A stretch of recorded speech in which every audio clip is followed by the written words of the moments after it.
Before jumping into the first ever pattern drafting tutorial, let me share with you the 16 useful sewing terms that you should know, and I'm pretty sure that you will meet these words along the way while walking with me in the field of dressmaking and tailoring, or in the world of fashion. Let's begin. I have here the unfinished project to describe the sewing terms. Number 1 is the hemline. The hemline is the level of the lower edge of the garment, such as a skirt, dress, pants, top or blouse, and coat. So this is the lower edge or the hemline of the top.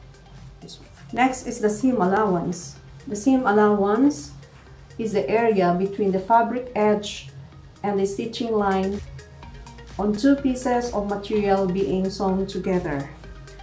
This is the fabric edge and this is the stitching line, so this is the seam allowance. It can be 1/2 or 1 inch. The wider seam allowance is, the more chance that your garments be adjusted in bigger size. Number 3 are the notches. Notches are clips or wedges cut into the seam allowance in order to facilitate matching and sewing the corresponding seams during garment construction. So these are the notches.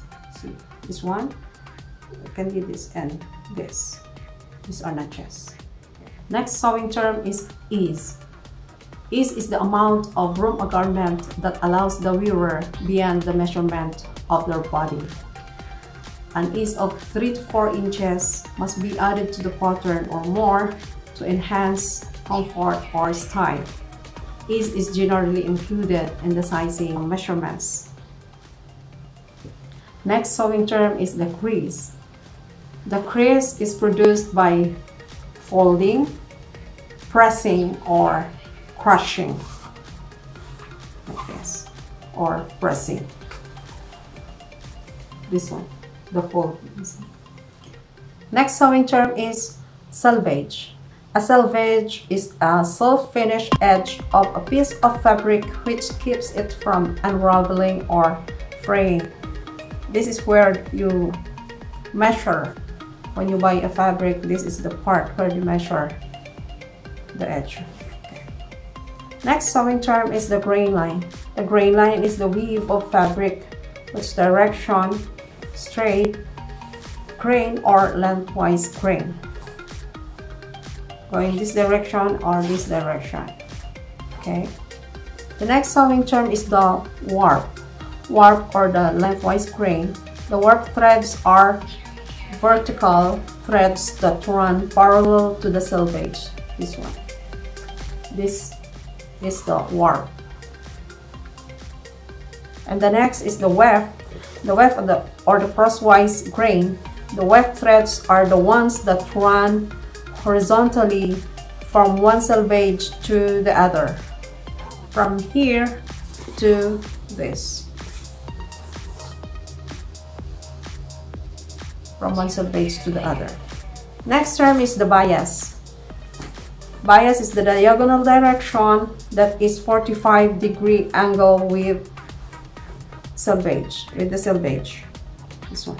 This is what we call the bias. Okay. It's 45-degree and it's stretchy. Can stretch it easily. The next sewing term is the basting. It is to make quick temporary stitching intended to be removed. This is basting. Next term is the darts. Darts are folded and sewn into the fabric to take the ease and to provide shape to a garment, especially for a woman's bust. These are darts. This is the side dart and these are the front darts. The next sewing term is facing. Facing is a piece of material sewn on the inside of a garment, especially at the neck and armholes, to strengthen it. This one. This is the facing. Next sewing term is the understitching. Understitching is the most often seen in the inside of the garment along necklines, face edges, around armholes, under lapels, or under collar and cuffs. This is the understitching.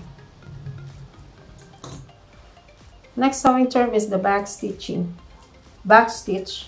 Backstitch 2 or 3 reverse stitches at the beginning or end of a seam. This one. The last sewing term is the interfacing. Interfacing is an extra layer of material or an adhesive stiffener that is applied to the facing to add support. You can add it to lapel and basic for the gowns. This one, the one I pressed here.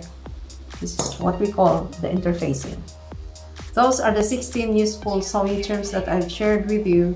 In my next video, please get ready for our first ever pattern drafting tutorial. And if you have any questions or requests to be tackled, please don't hesitate to leave your comments below. Thanks for watching.